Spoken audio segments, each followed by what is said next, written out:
as we move forward towards unity and as we move forward towards correcting the things that need to be corrected and creating a safe place for everyone to live.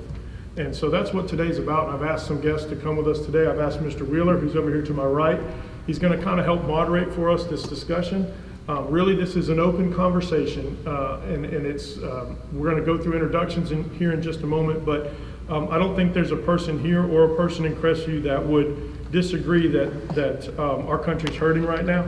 And in the Bible, it tells us in 2 Chronicles chapter 7, verse 14, that if the Bible says that if my people who are called by my name will humble themselves and pray. So before we begin this meeting, I know it's not always popular to do at a public meeting, but I think we're at such a place in time where it's something we need to do. I'm going to ask Pastor Parker, if you would mind, if you would open us up in prayer, and then I'll turn it over to Mr. Wheeler and we'll do some introductions. Okay, we just bow for a moment. Father, we do thank you for this opportunity to come together. We thank you, Lord. We come to you seeking you for guidance and lead us, guide us in this situation in our nation. We see the unrest. And Father, we just pray that you would give us what to do here in our city so that we can be proactive. In Jesus Christ's name, amen. Amen. And before you take over, Mr. Wheeler, what I'd like to do is go around the room, and I'm going to start with you, Darius, if you don't mind. If you'll just tell us, who you are and why you're here. Okay, my name is Darius Jackson. I'm from here, from Crestview. Basically, I'm here because that I just want to be a part of kind of bridging the gap, you know what I mean, as far as police and the community, because obviously there is a gap. Sure. And so I just want to kind of be a voice and kind of step in and say, you know, what I think, my viewpoint. It might not be everybody's viewpoint, but right. So Darius actually reached out to me a couple of days ago to ask me about something different, completely different, a school supply fundraiser he was doing, and I roped him into this. So I appreciate you coming. thank you for having me. Chief? Yeah, my name is Steve McCosker. I'm the Chief of Police for the City of Crestview. I'm here for a multitude of reasons. One being is that since I have the top spot in the Crestview Police Department, it's really up to me to set the philosophies that we have to push down to all of the members of the police department. And in order to do that, you have to understand what the community wants from the police department. And so by being part of this conversation, that'll help me in the leadership of that, guiding the rest of the men and women in the Crestview Police Department. Fantastic. Ms. Thomas? I am Marcia Thomas, and I am originally from Crestview, Florida, and I am glad to be welcome in this committee. And I'm here because I have a passion for my community and the people that live in my community, and hoping that we'll be able to, as Mr. Jackson said, bridge a gap between some of the citizens in our community and the police. And Ms. Thomas and I actually got to meet last weekend, or after last weekend, and had an opportunity to sit down and talk. And so when this subject came up, you came to my mind right away, and I appreciate you coming and spending the day with us. Mr. Wheeler. I'm David Wheeler. I'm a retired federal employee.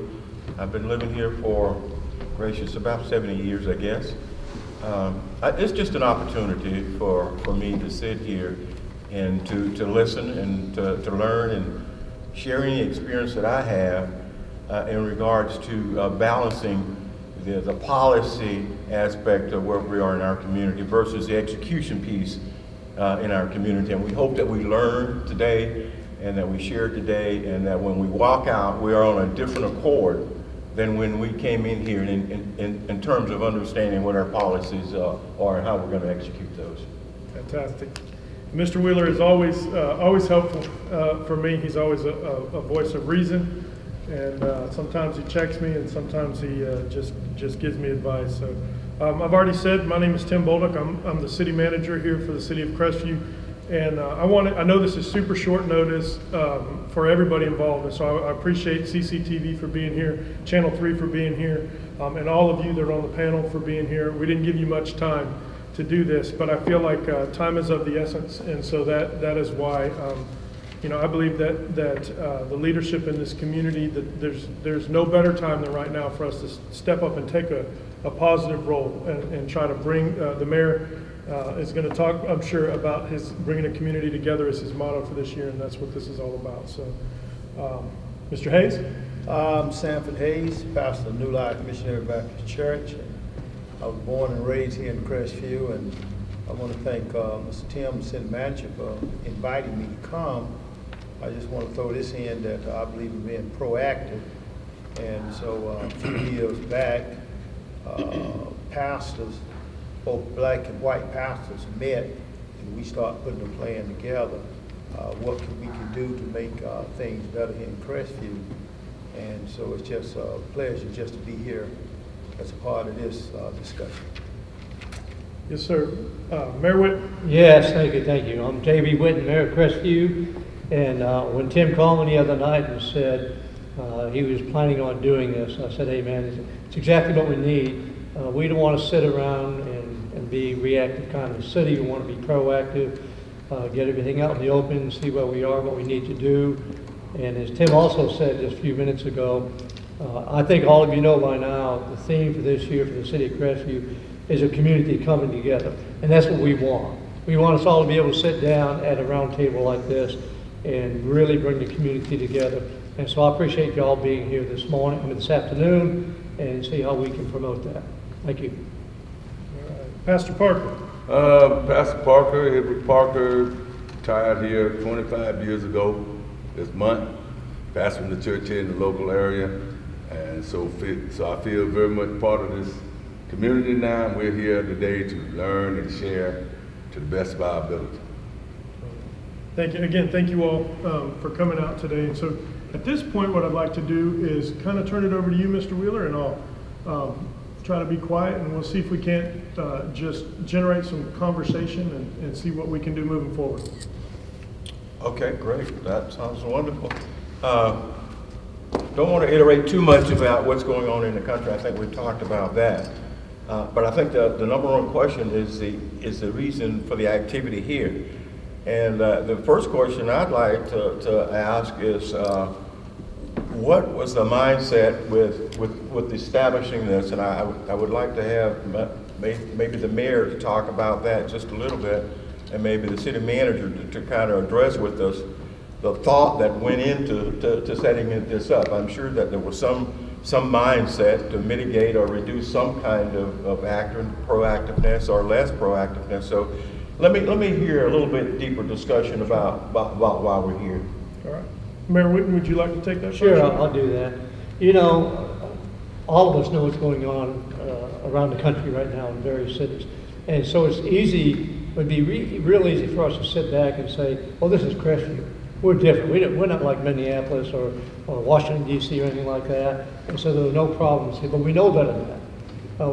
We know if we just sit back and assume there's nothing wrong, you never know what's going to happen. So the idea is to get out in front of it, is to get together and discuss what situations we have here and what we could do to prevent anything from happening in this city, to make sure we're all on the same page, we're working together as a team. And so I think the key, as I said in the opening, is to be the proactive, because being reactive is not a good way to do it. What can we do right now to make sure that we're taking care of all of our people in Crestview in the same fashion? And that's why we're gathered here today. Yeah. And the only thing I would add to that, Mr. Wheeler, is that, and I kind of hit on it at the very beginning of this discussion, as I watch what's going on across the country, obviously with a broken heart, as everyone else does, I saw an absence in the community leaders talking before there was a reason, before they felt like there was a reason to defend whatever place they were in. And so the other thing I thought of as I watched this was that it's very important that people understand where we're coming from as far as what our mindset is, what we are trying to accomplish. And if we get up and talk at people instead of to people and with people, then I don't think we can accomplish that. And so an example for that would be what I hope to hear, and I hope to get some questions about today is, how do we either, train our officers or pick our officers, or what do we do when something goes wrong? And as we do those things, you're going to get to hear right from the horse's mouth. Because as they say, the buck stops here, and this is where the responsibility is inside this organization. And we have our top cop here, and so, what are his expectations right from his mouth? What are my expectations right from my mouth? And so that is our goal as we of this meeting, is to let you all ask. I would have loved to have done a public meeting in a public forum where there was everyone here, but with the virus the way that it is, Mr. Wheeler and I discussed some concerns about being able to, we've got ourselves distanced here, but being able to do that publicly would be difficult.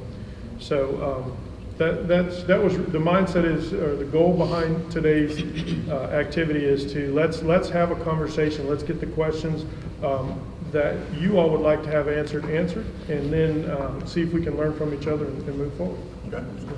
Mr. Jackson, do you have any questions that you'd like to ask right now?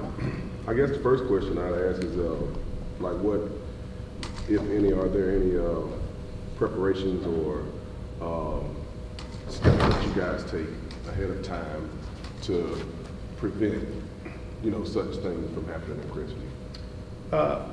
By such things, we're referring to the actions against Mr. Floyd, or what we're seeing from, whether it be protesting or rioting, or The actions against Mr. Floyd. the actions against Yes, Mr. Floyd. yes, Yeah, like as far as screening or sure, with, local police.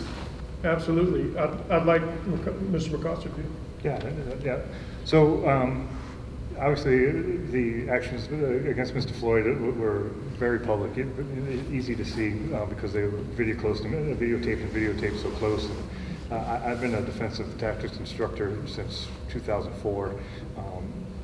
Never have we ever allowed for people to place their knees on people's necks. That's not been taught. Actually, it's just quite the opposite. One of the ways that we go ahead and we address those types of issues is that we increase our hands-on training. And a lot of what people don't realize is that even now, the Florida Department of Law Enforcement has changed their defensive tactics guidelines, so that a lot of what we do in the academies, where people are first getting trained, our officers are first getting trained, is going to be a lot more de-escalation, so that we don't get to this point before it even starts. We want to go ahead and make sure that we're bringing the situation down to the calmest that we can possibly get it. The other thing that we're doing, and it's very important, is within our police departments, is we're making sure that people know and understand how they can go ahead and formalize a complaint against a police officer. It's very important for us to go ahead and know what's going on. Obviously I can't be at every call every second, and so we have to look at those type of things situation by situation. The city takes this very seriously, and so seriously that they went ahead and just in this last budget they increased the budget for the Axon body cameras, which is the top of the line body cameras, so that there won't be dead spots or things of that nature, and so we have a lot more transparency, because the actions of our police officers are clearly dictated by policy and then seen on video. And studies have shown, just by even having the body cameras, that reduces the amount of force that the officer uses, and that could be for a number of reasons. It could be because the citizen realizes that there are body camera interactions to be used against them, or it could be because the officer knows that the body camera is on. So what we're doing is we're doing a lot of the training for de-escalation, so that we can bring situations down before they actually happen.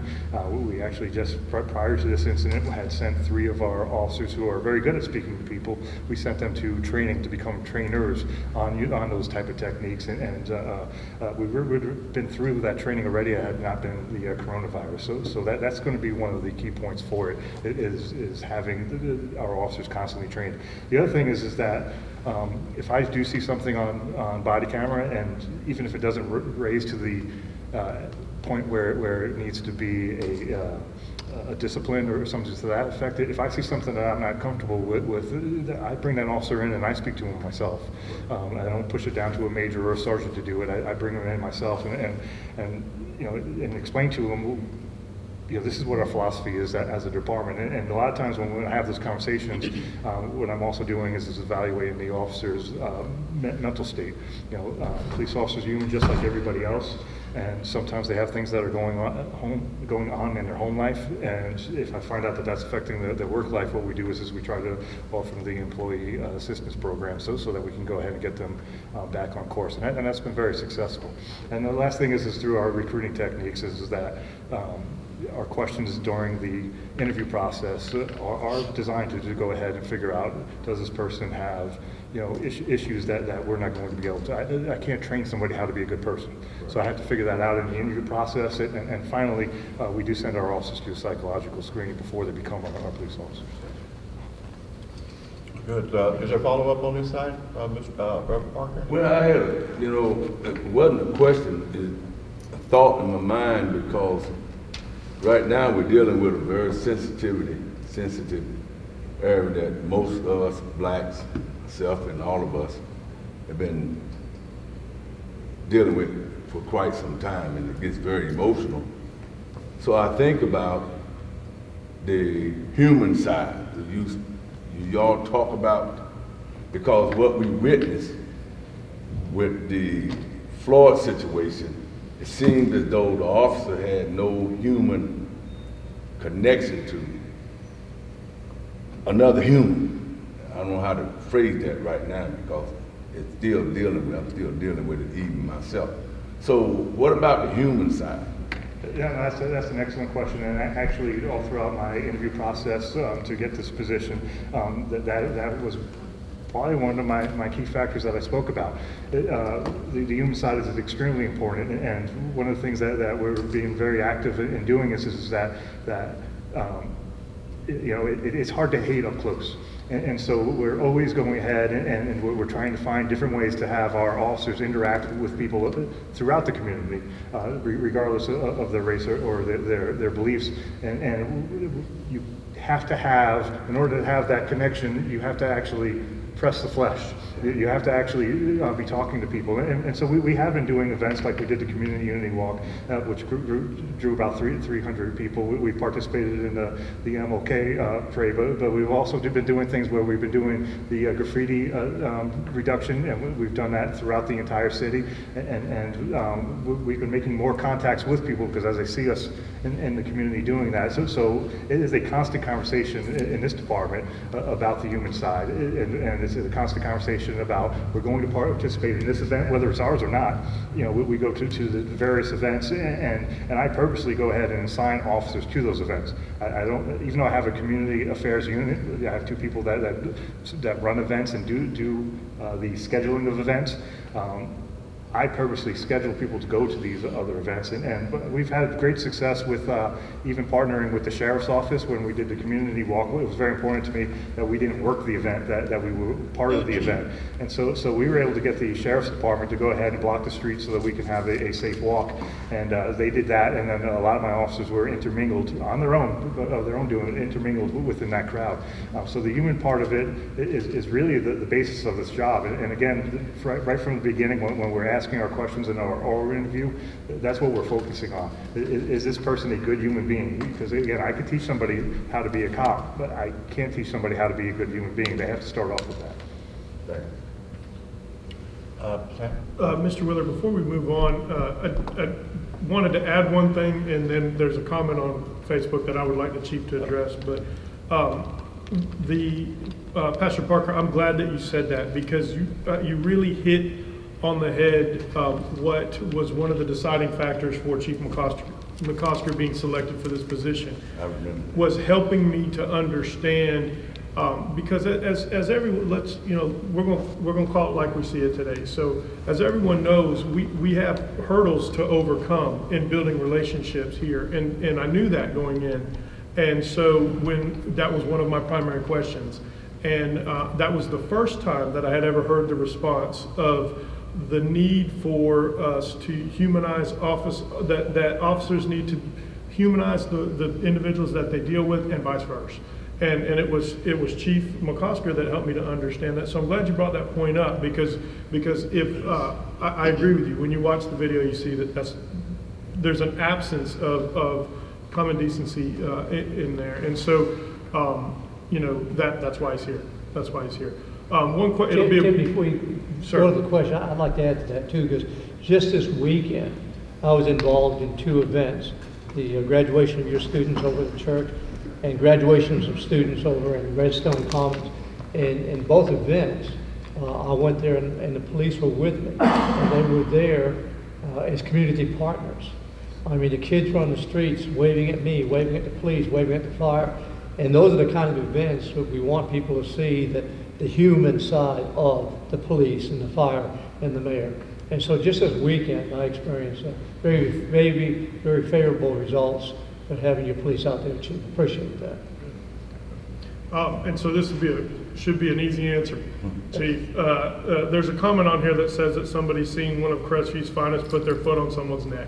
Is that acceptable behavior in Crestview? That is never acceptable behavior, and if they could give me a little bit more information, obviously this isn't the forum for that, but if they give me a little bit more information, that'll be investigated, and we'll go ahead and look into the circumstances that happened. I can assure everyone that placing your foot, your knee, or anything else on somebody's neck is not a technique that's taught within the academy. It's not when I teach the classes, which we haven't started here, but I have in the code for several years, probably over a decade, teaching the defensive tactics and even simple things like how do we go ahead and get somebody from the ground back up in a humane manner so that we're not tugging on their arms or anything. We never ever teach anything about putting body parts on somebody else's neck. I would have been okay with no, but that's good too. I think along those lines, though, what we have is a situation where that actually happens. When that actually does happen, the response to the disciplinary action for that is slow, and in some cases none at all. And in some cases, that slow reaction or that non-reaction that causes the fear. We accept that the interpretation could be that we condone that because we didn't take the immediate action necessary, and then we didn't communicate back to those people that there was administrative action or any kind of action that was taken. And I think we see that a little bit in this Floyd case, where there was an action and there was some visible information. They were fast to have an action to fire the deputies, but then there was a second piece of that where we had bystanders, and that's the second question as well. Is that when one guy comes on scene and he does something wrong, I assume that all of your officers on scene are just as guilty as the guy that actually did the action. So back to the number one question, it seems that we're slow on action. Is there a reason why we're so slow in responding to things that seem so obvious to a regular citizen? I think what the regular citizen might not be aware of is there is something called the Policeman Bill of Rights. So there are, just like a court case, there are procedural things that we have to do. However, being the police chief, one of the first actions, like if that video actually did surface where there's a police officer with his foot on somebody's neck, that person's immediately going to be put on administrative suspension. They're going home until we can go ahead and gather all the facts, and be within the Policeman Bill of Rights. Because the last thing you want to do is go ahead and discipline a bad cop and then have the lawyer be able to get his job back. And then now we have to go ahead and deal with this person on the streets, repetitively. And so under my administration, we're going to go ahead and investigate any of these complaints that come in. But 2, we're going to follow the Policeman Bill of Rights, not because we want to slow play it, but because we want to make sure 100% that a bad actor doesn't come back into our community. And by doing things properly, we can assure that. So I hope that answers the question. But again, my main focus is to make sure that if we have a bad actor, that they're not dealing with the public anymore. So by putting them on administrative suspension, that makes that happen immediately. And then by doing the proper investigation, that makes sure that they don't come back. Mr. Willard, may I? Oh, go ahead, Mr. Hayes. Well, you want me to go ahead and ask my Before we question? get off of this, We've got one question. Let's go ahead and finish feedback. the response on this question. Okay. I want some feedback. Sanford, go ahead. Do you have a question in regards to the subject we're talking? Yeah, well, Go I've ahead. got quite a few questions. Well, Do you want to address this one? Because I think the city manager wants to talk in regards to that, the question about the bad Yeah, the main point I wanted to make is that one of the things that we do here in Crestview is if a situation like that does occur, just like the chief said, there's an immediate administrative leave. We haven't had one egregious like this since I've been here, but we also follow the process all the way through. And Chief McCosker made the comment that they won't be back in this community. But if we have a law enforcement officer that performs an egregious act, the chief writes a letter so that they lose their certificate as well. It's our intention that if someone is not good enough to serve here as a police officer, they're not good enough to serve anywhere as a police officer. So I just wanted to tag that on in the back of it. I think that's a appropriate comment, Chief. The mayor was looking this way. Did you have a comment in that regard, Mayor? No. Okay. Sanford, you had a question? Yeah, I have several questions. Chief, you talked about sensitivity training. When is the last time that the department has had sensitivity training, and how often is this training given? I have some other questions Actually, also. Florida Department of Law Enforcement mandates it, and it's a minimum of every 2 years. However, we're going to go ahead, and it's actually part of our regular training and sensitivity training. In my belief, actually expands past just having conversations. It's actual putting it into an application where the officers are actually doing it in scenarios. And so even in our use of force training is that we make sure that our use of force training is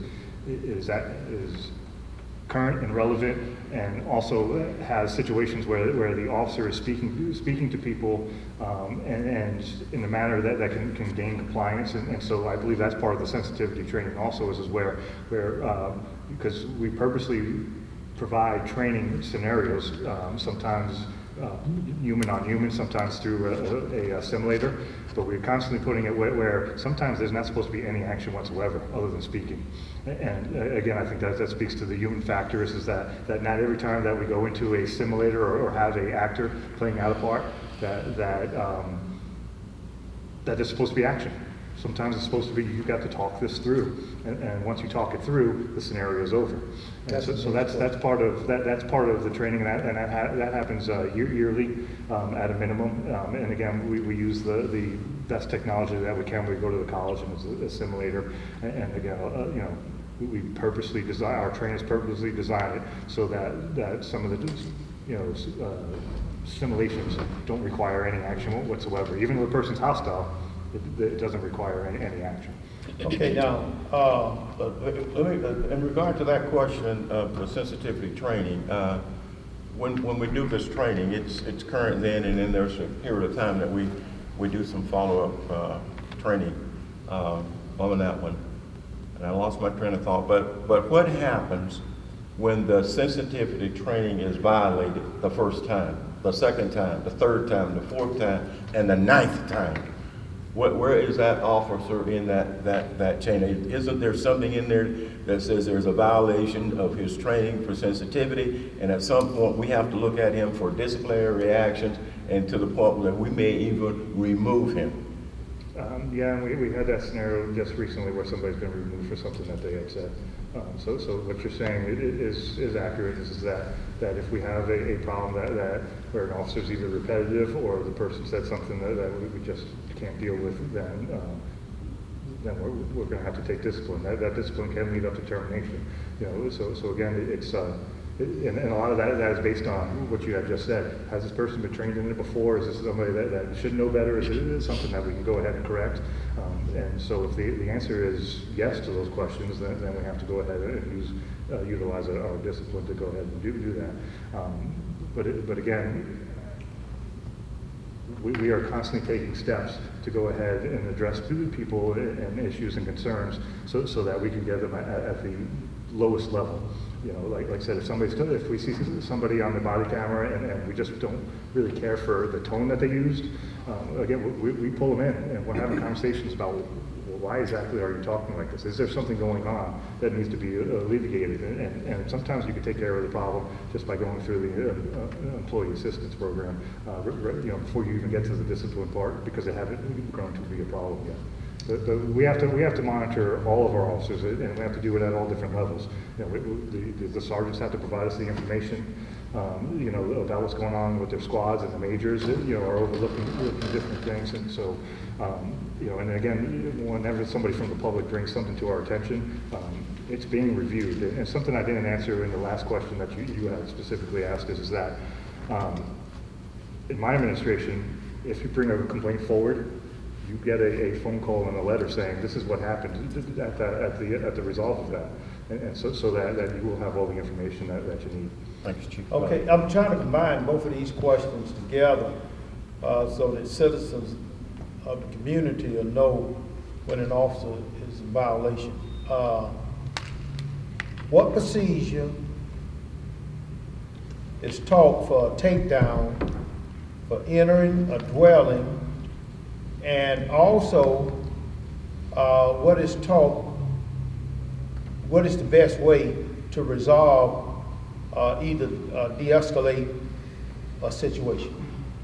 What's the teaching from you that you give to your officers, so that if I see an officer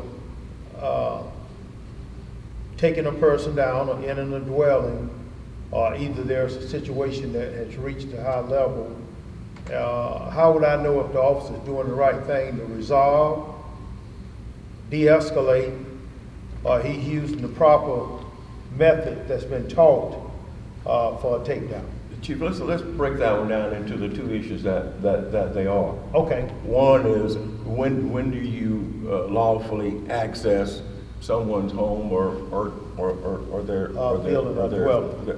dwelling, and I think the second part of that is from your perspective, where is it that the officer now has to use force to make an arrest? Okay, so it's a very complicated question. We'll do our best with it. There's Florida statute that goes ahead and tells officers when they can and can't enter into a home. You know, obviously things like if we have a search warrant, then we can go ahead and enter into that home.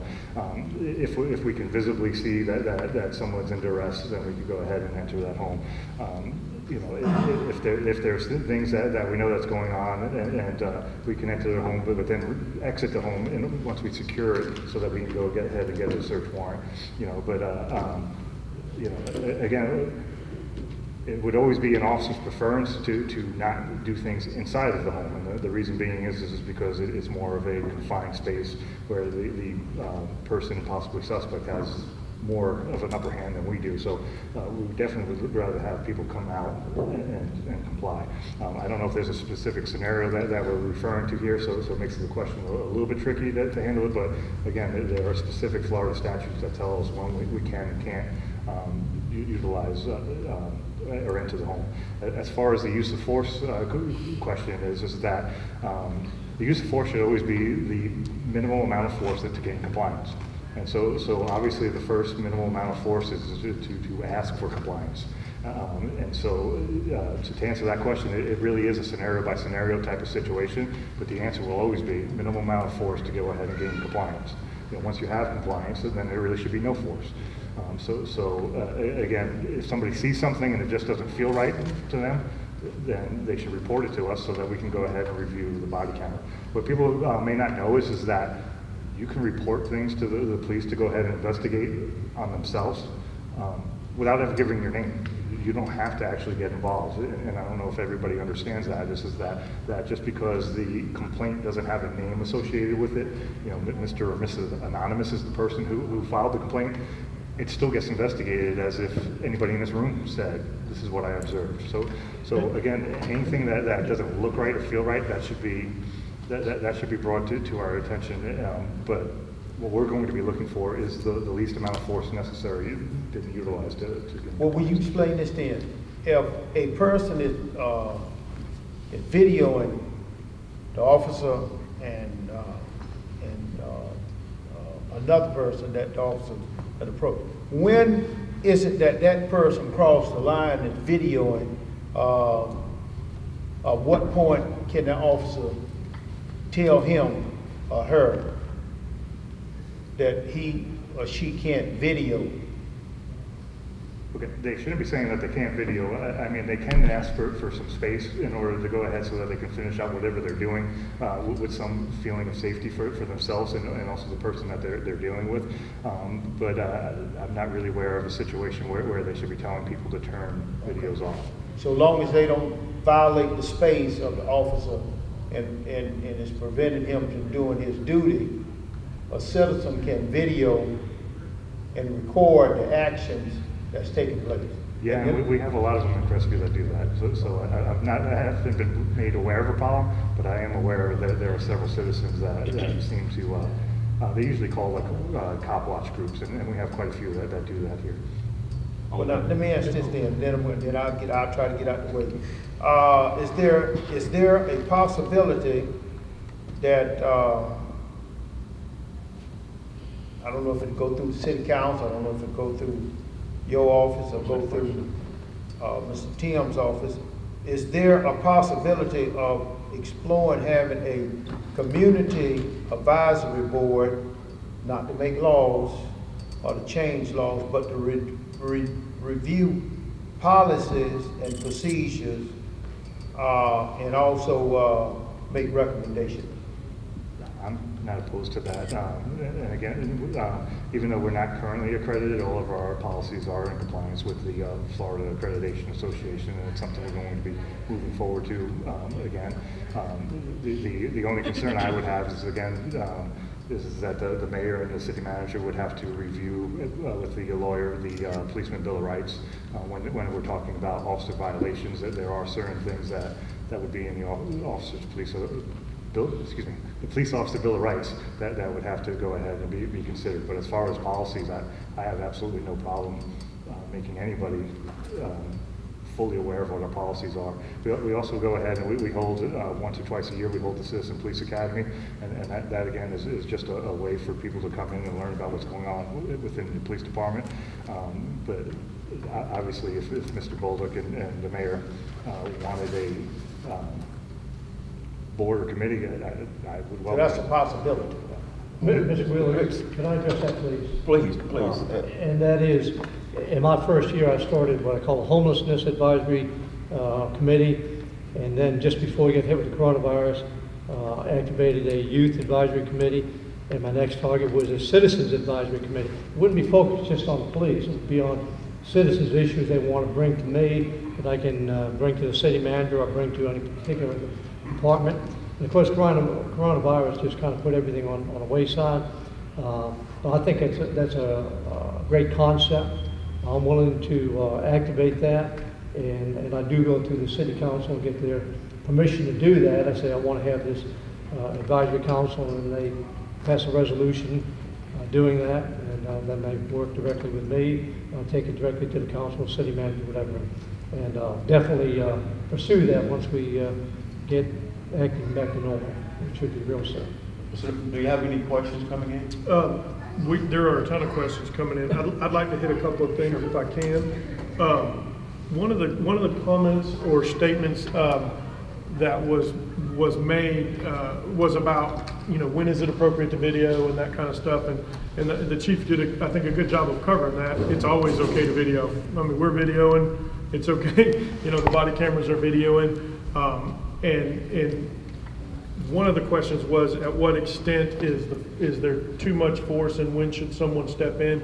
One of the things I want the chief to hit on before I get off this subject is, what are we telling our officers about when to step in if there's a situation with another officer?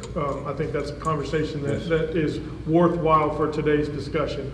But also, as far as it relates specifically to the policy, like having a panel to review the policy, I would hope that today's roundtable is evidence that we are interested in coming together as a community and deciding what we need to do to move the whole community forward. So this is the perfect type of example of that. Now, when we start talking about specific events and how we would evaluate or review specific events, those things would be after the completion of the process. Then we could do that. And the chief and myself are constantly putting together what we call process improvement teams. That's kind of what we're doing today. Ms. Thomas and I had a conversation 3 days ago. She brought something to my attention that is no longer an issue with the city of Crestview. So, we move fast when it's appropriate, but we are all about putting together groups to look at the way that we do things and look at the big picture. Mr. Wheeler, there's a ton of questions. Do you have one? One of the questions that I thought was, there's a lot of them. One of the ones that I wanted to make sure, I'm sorry, now I've lost it, dealt specifically with, Chief, is there, and we can make the answers brief, otherwise we'll go long. Is there which Mr. Wheeler's supposed to be cutting you shorter than he is, but is there anything we do in particular to help our officers notice cultural differences in how we communicate? That's not exactly how the question was asked, but I think the point of the question was, I may hear something different than my brother Pastor Parker hears something, and so what do we do for people to notice, our law enforcement officers to notice cultural differences? And that's something that is also obviously an issue that people recognize, at least statewide.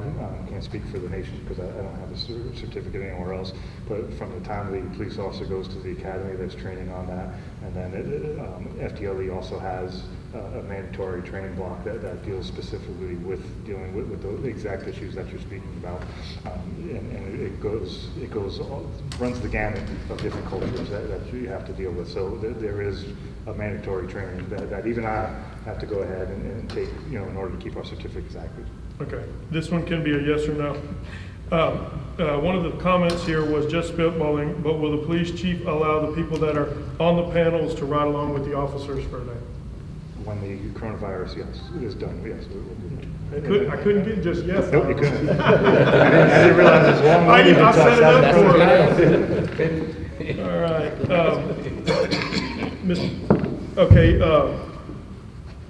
Mr. Wheeler, that's the only one I can. That's the only one Mr. Jackson was anxious to make a comment earlier. Well, that was earlier when he was stating that about the anonymous making a complaint. Okay, right. About the officer or whatever.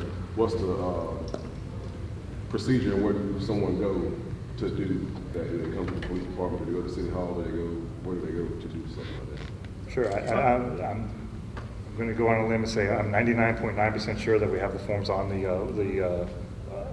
website, and then also you can call it in, and we have someone specifically assigned to take that. And again, you don't have to give your name. Obviously, if you made somebody come in, then they would be revealing their identity. We would prefer that we have a written statement, but again, we'll investigate it without. In addition to that, Darius, Mr. Jackson, the mayor and myself both take comments, questions, 24 hours a day, 7 days a week. I'm walking through Walmart, somebody will stop me and ask me, and we invite that and see those things all the way through. We talked earlier about what happens when somebody violates the sensitivity training. Before Chief McCosker got here, we received a comment on something like that from someone who was an innocent bystander or just a bystander to an exchange that they saw. And, we investigated that to the level of that individual is no longer with us. And that was even before Chief got here, just since I've been here. So we at the end of the day, the way that the charter is written, I'm responsible for the operation of the city. And so these guys appoint me or remove me. But I'm always, I always welcome anyone to come and talk to us about anything that's going on. And then what will happen is I will get with the chief, we'll pull whatever relevant information we have, and they'll do an actual investigation. That process follows the police officer's Bill of Rights, but they're welcome to talk to if there's concern about, because sometimes we hear, and this gets back to what we just talked about how do we relate to people who see things different than we do, which is why we're sitting here today, right?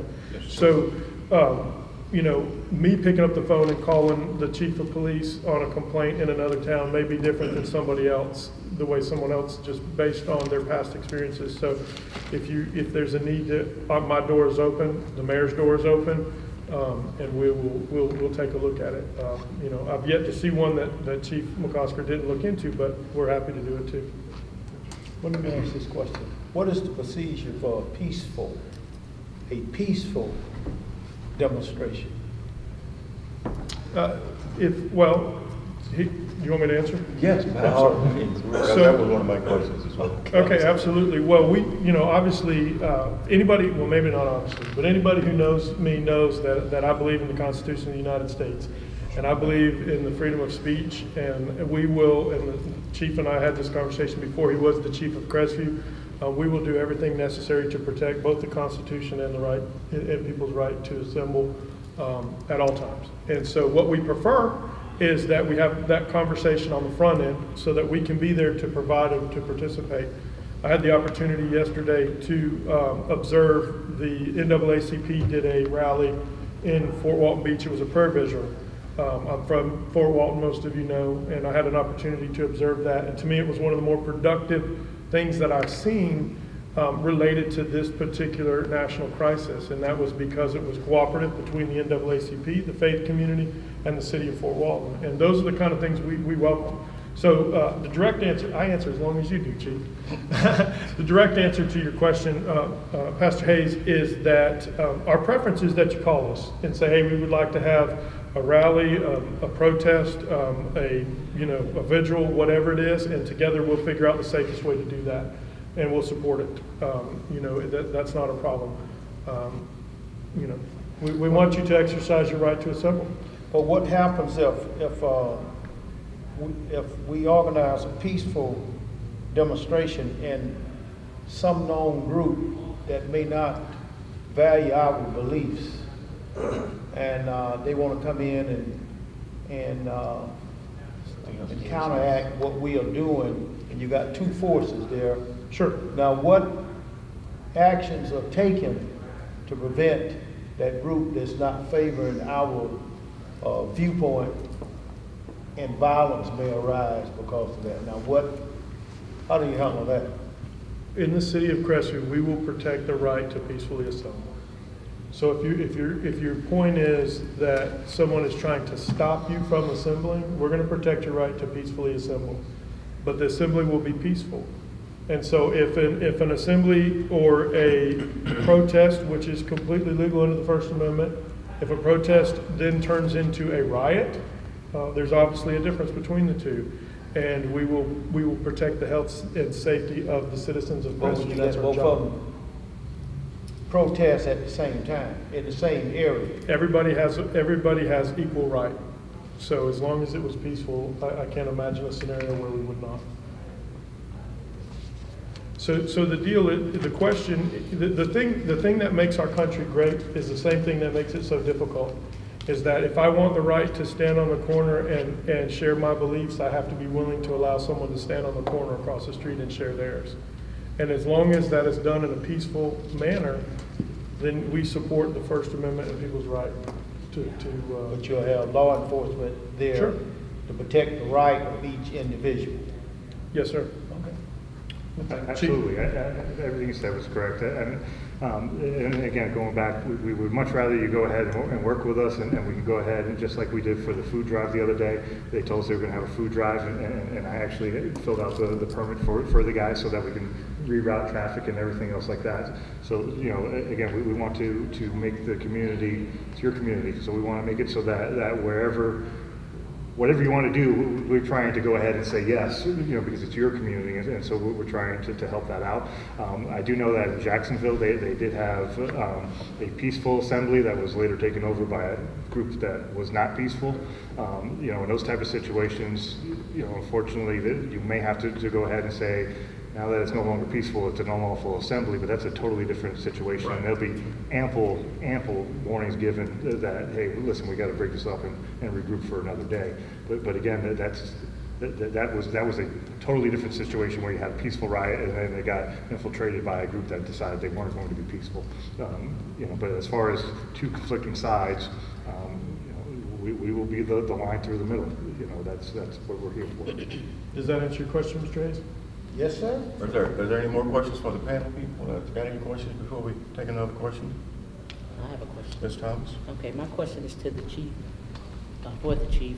Have you ever entertained the thought of whenever you have hired, or even the people who's on the force now, to assign them to a specific area for a number of years so that they would get a chance to learn the citizens, mingle with the citizens, and know them by name, to kind of build a rapport and will kind of create a better relationship with We're a little them? bit on time, Chief. Can you? Just to be real short. When I got hired, we were 20% short. That number hasn't really changed.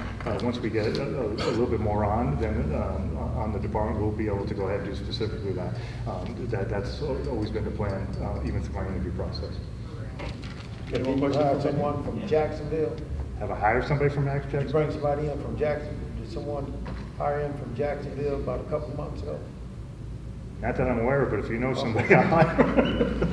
Yeah, one thing I want to add to that, Ms. Thomas, one of the initial tasks, and I know I'm doing the same thing I tell him not to do, but I think it's, the whole thing is understanding. I think our mindset is super important too.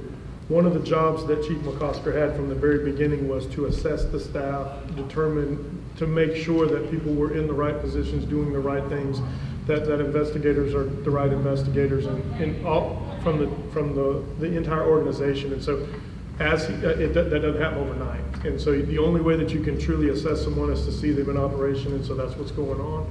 And like you said, the further along we get, the better he'll be able to more standardize where people are at and things like that. But all of that is about figuring out, do we have, one thing I've learned here in my tenure in Crestview is not everybody was in the right place. And so we've been moving some stuff around and making some changes. So. Ms. Whitten, let me just ask this one question to the chief on that question that was asked. Did you finish your question?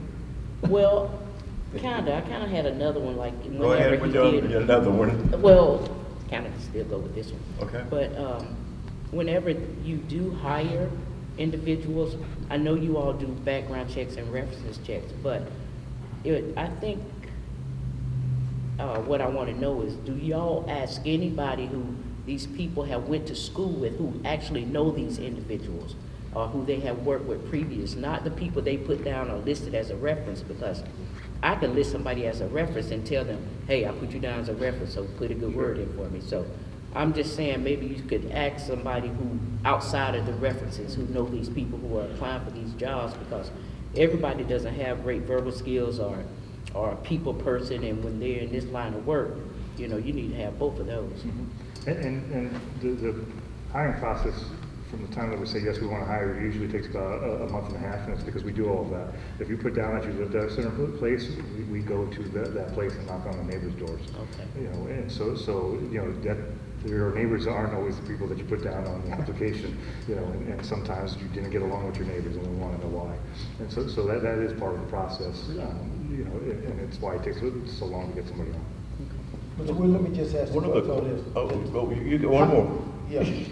Chief, how feasible would it be, in reference to what Marsh was talking about, building a relationship with the community, how feasible would it be to put officers on bicycles and let them go through the community where they can fellowship? It may not be just a couple hours a day, because I know you may need the officer somewhere else, but how feasible would that be if they just do it a couple hours a day or a couple hours a week in order to interact with the people and building up the relationship? Because most black people have a fear of the police anyway, because of past incidents and because of what happened last week. So I'm just asking, how feasible would that be? Right now, it's not very, just because of my staffing allotment, but I have discussed with somebody else on this panel that we are going to do activities which we call pop-up events, where we just put it on Facebook saying we're going to be at this location or that location. We show up, we either do something like play cornhole or another type of game, or we go ahead and we go ahead and cook hot dogs, which we've done elsewhere in the city until the coronavirus has happened. And so we are planning, and we will do those type of events, and it will include the officers that are actually patrolling those different areas. But actually to go ahead and put somebody on a bicycle isn't going to be very feasible with my current staffing. And also, people don't realize this, but bicycle patrol is a 40-hour class. on top of it. So you don't just go, hey, can you ride a bike? You know, there's actually specifics that go into that training. I went to it a million years ago. I wouldn't want to do it now. But it is a specific training also, and it's not just as simple as grabbing a bike and going. But it may be feasible in the future. It may be, but we definitely have to go ahead and get our staff to a better place as far as numbers, and then by that time we'll be able to evaluate whether the steps we took for the community replace that need or not. I was gonna say, adding to that, as far as bikes, but I know they use it for bikes and that, but when I was a kid, I remember when I lived in the projects that we had officers that would, not necessarily be scheduled to pop up and do anything, but they would just be patrolling that area and they would just, hey, back in, and we'd be out playing basketball, they'd get out there, talk, have a conversation, let them click the siren on a little bit or something like that, you know, that. I think those kind of things like that builds relationship, especially with kids nowadays, because all of them got devices and all of them see, you know, the negative side of what law enforcement is, you know what I mean? So I think that it'll be good as far as what Ms. Marshall was saying is building relationships with community and stuff, you know what I mean? Just simple things like that. Yeah. I agree. In regards to resources, I would assume that the chief has the resources that he needs to do his job. But on the way here, I had a question that was asked for me to ask, and that question is, doesn't it seem like the police department is overfunded because they got a lot of toys? You know, they've got the police officers, they've got the guns, they've got the dogs, they got the armored vehicles, the assault rifles, the grenade launchers, the smoke. And I mean, it goes on and on and on and on. And I'm simply trying to arrest somebody. And when they show up, there's this humongous amount of resources that's being used to give a guy a ticket. Now, I know that's a simplification of the process, but it just seems as if we're using extensive resources to combat a problem that we may or may not have. And I don't see that kind of problem here in the community. And I was thinking along the lines of what's happening. We went from a protest to a riot. Then we went from the National Guard to the United States Army, and then to some unknown group of folks coming in to help support that. So it just seems like we've got an awful lot of resources in there to combat the citizens. I'm not sure if we're protecting their rights or if we're stopping their rights. A lot of there are several questions in there. So I'll go back to the first one. First of all, are we over-resourcing the police department to do policing? Okay, I'll take that one because that's a money question. So the APC you referred to, the big, huge SWAT vehicle, I would never have acquired that vehicle. Chief McCosker would have never acquired that vehicle. We have it. It's something we own. We don't have a loan on it. So I understand, I think, a little bit of where you're coming from. However, it's important that the officers are adequately equipped to do their job so that they don't have to compromise the way they do their job as well. So we need to keep them safe in everything that they do. So as far as what the rifles, just to give you just an indicator of where they're at, the rifles that the city of Crestview currently uses were used in Vietnam. So that's a true story. Their rifles that they carry that look like an M6, their M4s were used in Vietnam, so that the SWAT team uses. So they're not getting brand new equipment all the time. Also, some of the vehicles that they have are well over 200,000 miles. So we're definitely not overfunding per capita our police department. Where we spend that money, we have been adjusting over the last year to use it in places like training and things like that, where it has a greater return on its investment, and we'll continue to do that. So as far as the toys, I don't know that they have a bunch of toys, but we're definitely keeping an eye on that.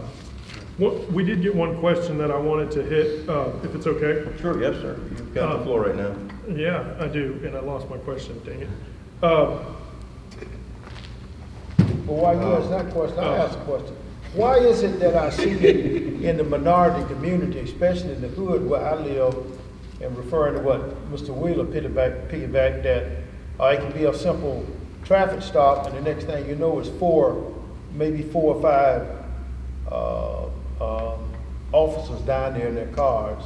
Why has that happened? Yet I can see maybe on 85 or maybe in some other section of the city, and the individual stop and only be one officer, and sometimes it may be two come up, but in the hood where I live, sometimes it's as much as 4 vehicles, and it can be just a simple traffic stop. It could be a drug search. So I'm piggybacking on Mr. Wheeler with the use of it. Why is that? That was actually the question. That was the question. I had two, that was one, and then I got one.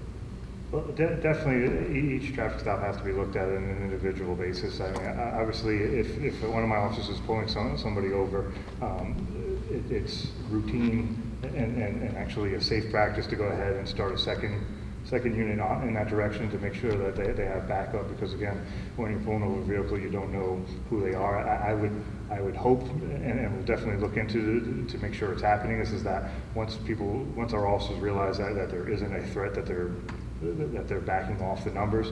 I do know that if, using that same line of thought, if an officer did a traffic stop and then a second officer backed them up and they felt that they needed a vehicle search, well, right there we're up to 3 vehicles. But again, I believe that that's happening anywhere that they go ahead and do a traffic stop where they're going to go ahead and do a canine search. Not just in one particular neighborhood. You know, unfortunately, and I've seen it myself, is that once somebody goes ahead and makes a physical arrest, and you're processing the car, then you're actually out there for a long time, and it doesn't give a good appearance, but it's also a reality of life is that the car has to be processed and impounded, and then something has to happen with the prisoner. But it's definitely something that now you've brought it up, I'll definitely keep a closer eye on, just like I would anything other recommendation or concern that somebody had. But to date, I haven't seen that, and again, it's something that it's a case-by-case situation, so I can't address it. I would hope, and I have no reason to believe, that if we're pulling over an 80-year-old grandmother, that we're going to have four cops out there. You know, I hope that they're making a assessment and then moving on to the next incident.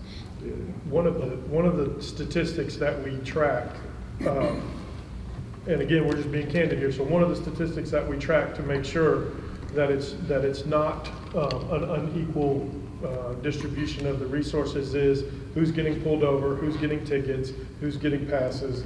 So we can give you those statistics based on white male, black male, white female, black female. We can tell you that's one of the things that Chief McCosker has been looking at since he got here and that's kind of an indicator of, are we spending a disproportionate amount of time pursuing a certain demographic, and when you look at those statistics, they're very equal. They're very equal in based on population. So when I say that, so the numbers may be, and I think the numbers for a white male are somewhere around 500, about 5,500 pullovers. I can pull that up right now. So he can pull it up, and so we don't have 500. African American males. It's a lower number, which should be representative of the overall population. So if it's 2/3 white males in Crestview versus African American males, those numbers should be proportionally pretty close, right? And so there's a lot of conversation that goes on that there's a certain group that gets targeted. We watch that to make sure that does not occur. So and we're going to publish them. Yes. It is published. We published it this year on January 24th on our Facebook page. It is something that will be permanently put on our webpage. It's just a formatting issue that has to be taken care of. And again, these numbers are before I got here. So when I was pulling them, I had no idea what I was going to find. But so I can tell you that in 2019, white males were pulled over for 961 times. 521 of them were warnings, 440 of them were citations. Black males were pulled over 397 times. 236 were warnings and 161 were citations. So it's a third of, and so I think it's important that we, you know, we want to know. You know, we're watching it, and it's important that you know that we're watching it. But also, it helps us to you know, stave off some of the rumors that's just it's misinformation. And you know, we always see with brighter eyes what's closer to our home, for sure. I mean, I get that, but we want to make sure that we, you know, that the numbers tell what the numbers tell. It kind of supports the feeling that the average person kind of thinks that when they get stopped, they are going to get a ticket. I mean, I think if a cop in the city pulls me over, even though I get a pass, my feeling is that I'm going to get a ticket, you know, because I know orange juice is more. I'm serious. I just feel that from a personal perspective, I just feel that dealing with the violation with the police, I just feel like if I'm going 5 miles over the speed limit, I'm not going to get past that day. I'm going to get a ticket for whatever that reason. And I think there's a misconception amongst our folks, and then the numbers kind of clarifies that, is that event specific. There's a feeling that there are things that go on in events that Afro-American community sponsors and police protection is there. That protection is a little bit more aggressive than in another group holding a social event. It's just that the presence is not there and the aggressiveness doesn't seem to be there. And that could just be a mindset that I'm having. I don't know if the numbers supports that or not. Ms. Thomas, you have a lot of direct dealing with that. How do you feel about that? I don't know how I feel about it, but my question kind of goes with What is you the were question? saying. It may clear that up. My question is, who policed the police? Oh. Me. And the chief. NFDO. And the chief. NFDO. And the state attorney's office. And the state's attorney's office, right? But I mean, here in Crestview, making sure that we have the right people in charge, that responsibility falls to the city manager by organizational structure. So, And the city council police. that's right, they get rid of me, that's right. So I need to get back to my question, and that is there any data out there that would, other than that data that you showed me, that would make me feel comfortable with passes? I mean, you know, because we just did a community event, and I walked out about 7 o'clock that night, and it's just about getting dark, and there are blue lights everywhere. But I don't think that everybody that was getting stopped was getting a ticket. Right. I just didn't feel that way. But I could not convince the community that actually what was happening, so I was trying to quantify that information so we can give some feedback to say, well, you know, we certainly realize you were on the cusp of a violation, and we decided that we were going to stop you and talk to you about the correctness of that without giving you a ticket where you would have to go down and appear in court or pay some fine. It could have been as simple as a verbal warning or a ticket warning. Is there anything out there that can make me feel really good that we can go back and tell the folks that, well, the police department was there, they were doing their job, and this is the magnitude of their job, and this is the betterment of that magnitude that they did? Yeah, so those numbers are older numbers, we'd have to pull them. I but we pull them, can. and again, I was out all night that night, and so I know that for a fact that not everybody that was getting pulled over was getting a citation. I also know that for a fact that some of those lights were just to make sure some people were going to go down a one-way road, and so I know that there was actually 2 cars there to go ahead and secure that. And the other thing that I know that I feel very positive about is that I've spoken to you in the past about it, and I've spoken to someone who happens to be here today about, you know, when we have a community event, whatever event it is, there's usually a person that's the point person. and that leads the event and says, this is what's going to happen in this an event, this is how it's going to be, this is where it starts, this is where it ends. I know you do that with the parade every year, you know, and so we would just want to continue that on into the nighttime function so that, one, we have a community event that everybody's proud of from the beginning to the end, because I've been here since September, and I've heard several people come and approach me and say, you know, I'm okay with the May Day event, but I don't want nothing to do with what happens at night. You know, and it's like, okay, well, we still need a point person to go ahead and help us so that the community gets what the community wants, and that everybody knows that it's happening in a safe and orderly fashion. And so I think that we're going to, so based on the conversations that we had today, or this morning before this meeting, is that we're going to try to meet once a month with you and other people to go ahead and from start to finish, go ahead and make sure that we have a May Day event that everybody's proud of. If somebody's going to be selling beer or selling food on the street, that should be going to an organization. That shouldn't just be there's a flash of people that pop up and we have an issue. So I think almost all the concerns that you have get alleviated once we go ahead and say this person or this group of people are responsible for it, and then that person works with us so that we can help them best in making sure what they envisioned actually happens. Chief, so let me just add, so Chief, so as Mr. Wood said, so we can go back to the community. I can go back to the community and I can tell individuals, okay, if you having a yard party or yard affair, to keep the music down, and at a certain hour you need to end.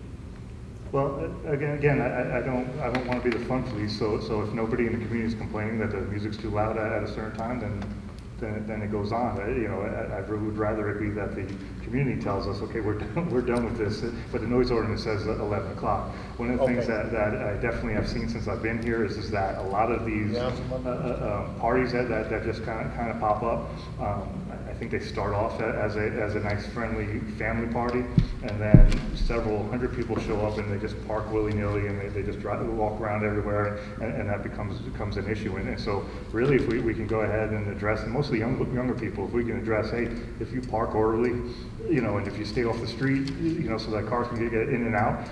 Nobody wants to be the fun police. So if we can get some of that voluntary compliance up front, then we'll never even know that something's going on. But 11 o'clock is the noise ordinance. Yes, sir. Okay. Okay, I have something in reference to that.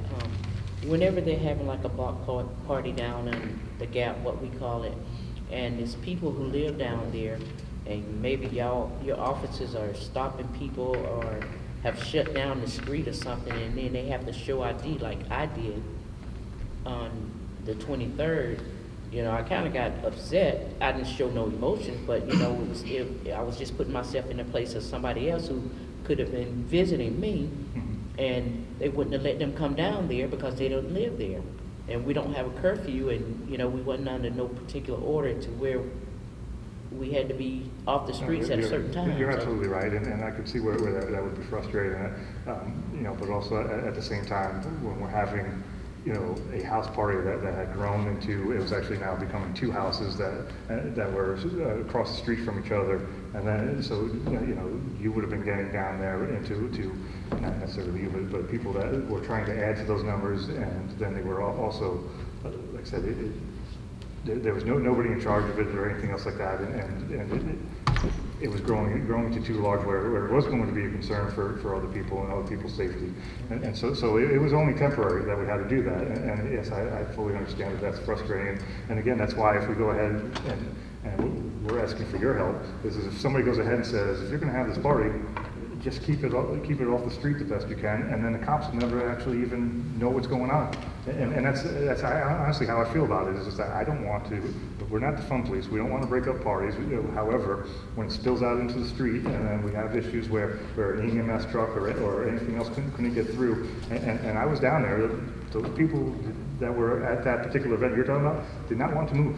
And that's why we had to take the action of let's stop this before it gets where there's no way we're gonna be able to go ahead and do that. Because we have a concern, not just for the party, but all the rest of the residents, that they have a right to know that EMS and firefighters can get to them if they need to. If you just park your cars, and when I say you, I use it generically, the party attenders to park their cars willy-nilly and then just flood the streets, and again, we're talking mostly about young people, you know, then there's a little bit of an issue, and it's different than if, you know, if you had a party and it was just you and your family. So I think the things to take away from this part of this conversation is there's really, you know, two levels to it. Again, at the very beginning, I explained, you know, we believe in the Constitution, so we believe in private property rights and you being able to do what you can legally do on your property. If there's an event that's going to go larger than your property and into the street, there's a process we go through. It's called special events process. We'll walk you right through it, and there's never an intent to not allow it to happen. I mean, that's the short version of all of it. We just make sure everything happens safe.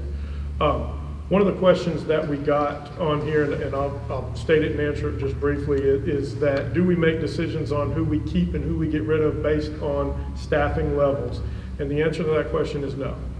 In fact, we've had the opportunity, the chief made mention that we were that we've got some positions open. We've had the opportunity to hire several times and have chosen not to hire because we're not hiring somebody else's bad apple. And so that's a conscious decision that the chief and I have to, he makes and comes by and tells me about. And that will continue to be the case. So that was one of the questions that got asked a couple of times on here. I wanted to make sure that we addressed. Was there any numbers on there about the number of minority officers, or? Is there a question about it, or is there? I want to answer that question so bad. So I told you all I had the pleasure of attending the prayer vigil that the NAACP put on yesterday, and an individual, a past president of that organization, Ray Nelson, made a comment about diversity in law enforcement, and and it was probably one of the more profound things that I heard stated that day. And it was that, if we want to change the way that two different groups interact, then the groups need to look more like themselves, right? So our law enforcement department needs to represent the community. And it needs to represent, from a demographic standpoint, the people that are in our community, and that's been something the chief has worked on for a long time. The other thing that Mr. Nelson said, which I thought was fantastic, was that we need the applicants. We can't hire when we don't get the applicants. And so, we welcome. In fact, Chief McCosker has put in place incentive programs for underrepresented categories in our police force. And so if there's areas that we don't currently have equal representation based on percentage to the demographics of the city of Crestview, it's a faster path to become a law enforcement officer here. We're offering cadet programs, we're offering to pay for their schooling, things like that. We're hiring them while they go to school. And so it is absolutely our desire to be a better representation of our community than we currently are. But to do that, we have to have the applicants to make that happen. So this group, I challenge you all to bring us each an applicant, and we'll be there. I will definitely work on that one a little. You want to be a law enforcement officer? Oh, I mean, not that I want to be one. Come on. I think I'm a bit too old for that, I believe. I wasn't such an old guy, I probably would be, I would try it.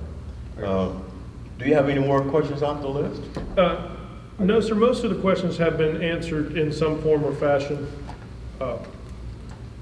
Two things, they really like Ms. Thomas's idea about most of the people, or a lot of the people watching liked your idea about having people in the area in different neighborhoods long enough that they can build relationships. It's exactly what Pastor Parker talked about at the beginning about the humanization component. It's what the chief talked about, and they love them bicycles, man. They want some bicycles. I don't know about the bicycles.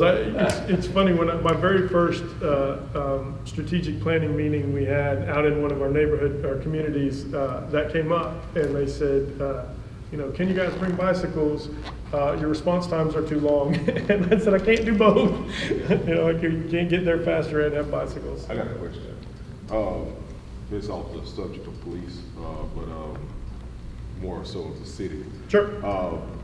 Is there anything that you guys are putting in place as far as after-school programs or outlets for kids to partake in, even not necessarily just in the, I'll speak just for in our community.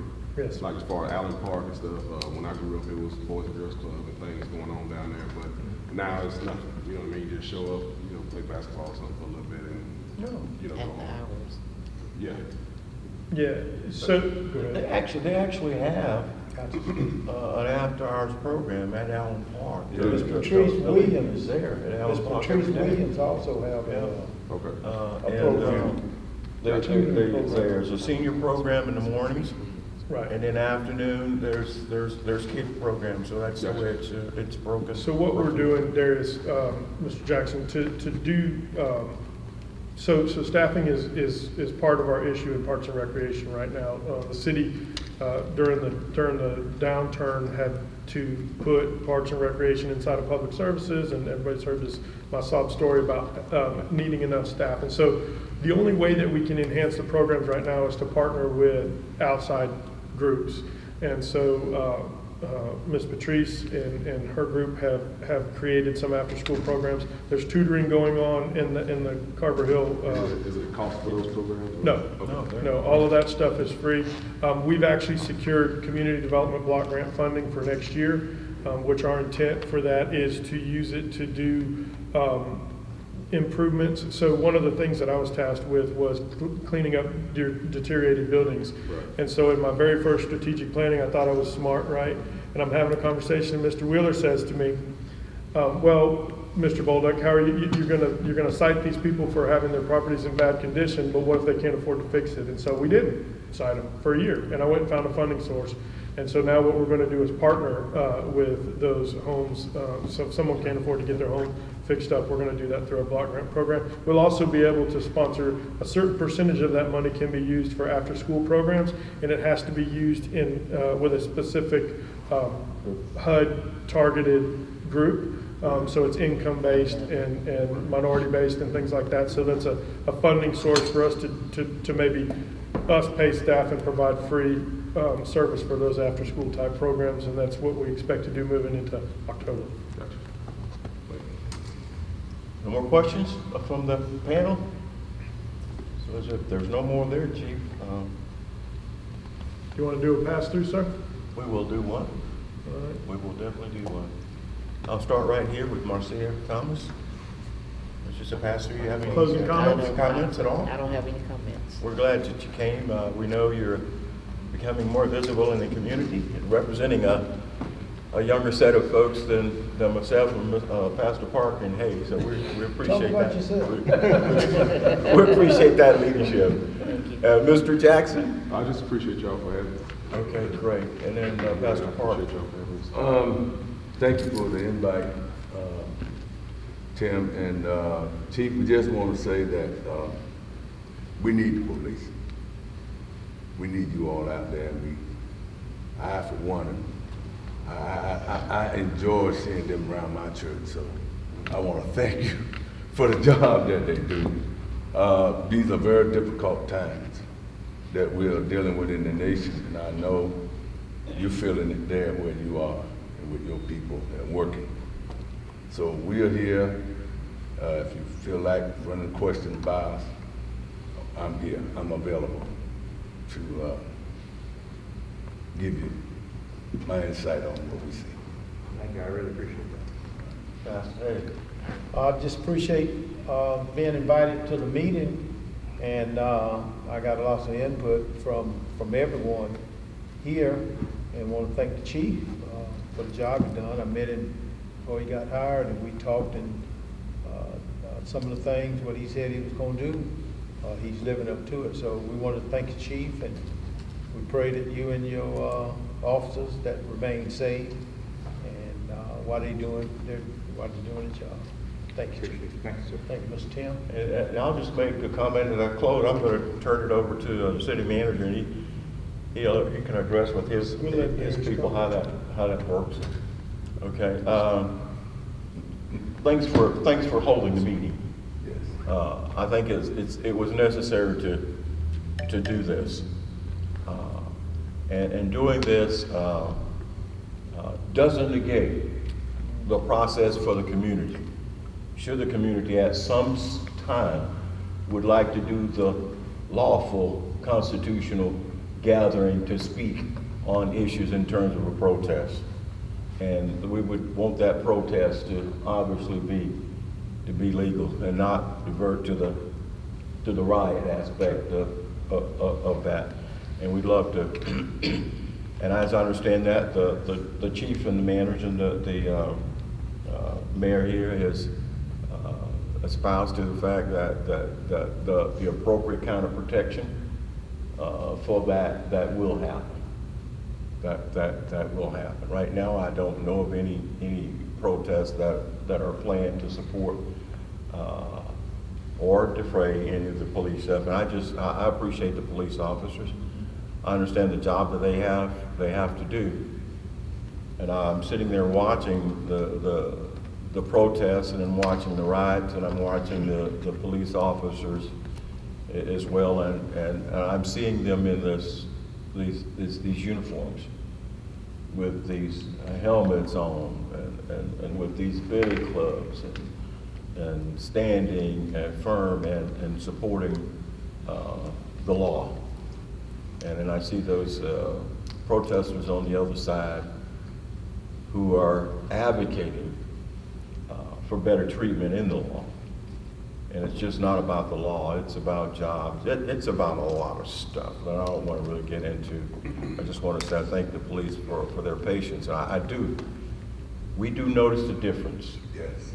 With the city manager and with the mayor and the chief of police here, we do see the difference in the policing concept in Crestview. We really do. So whatever else is going on, whatever else happened, little skirmishes here and there, the bigger picture is that we feel that the door to the mayor's office, the door to your office, and the door to the chief's office is open, and that you have reasonable ear to hear concerns from the community. So thank you for that, and thank you for being here today. Sure. Bruce, did you want to wrap up? Did you have anything? Oh, I'm sorry. Thank you, Mayor. Previously. Mayor Whitten, did you have something to Yeah, say? And I'll close this absolutely. out. I just want to repeat what I say a lot, and I hope people really believe it. And I said it at the graduation ceremony. It is really, truly my honor to be the mayor of Crestview. And it's because we can come together like this and have dialogue. But we need to make sure that dialogue now becomes action. That's all. And thank you for putting this whole thing together, Tim. All right, and so my thing is, again, just like I said at the very beginning, I think it's important that as a community, we are together, and I don't think anybody who has observed the things that have gone on over the last couple of weeks would deny the fact that there's a real problem that occurred that day, and the action or reaction to it, good, bad, or otherwise, was probably not sufficient. This leadership team here is determined to not be in that situation. And so, we value life, we value all life, we value our community. We want to do the best job in every area that we possibly can. And so, if somebody wants to put together, a prayer visual or a lawful protest or any of that stuff, the city is committed to supporting your right to assemble. And so, as long as that is fair and safe, which I know it will be, then we'll do it. We're here to help you and support it. I liked the fact that the chief and the city was a part of what I went to yesterday. We want to lead. I think we have an opportunity here in Crestview because one of my contemporaries told me not too long ago that there was plenty of room for improvement, so I had an easy go in. But I think it's time for us to take a leadership role in this county, and I think we can do it. And so I appreciate everyone coming out, and we'll do this again at some point, I'm sure. So thank you, and all of the press that came here, we appreciate you as well. All right. Everybody have a good day. Okay. Be safe.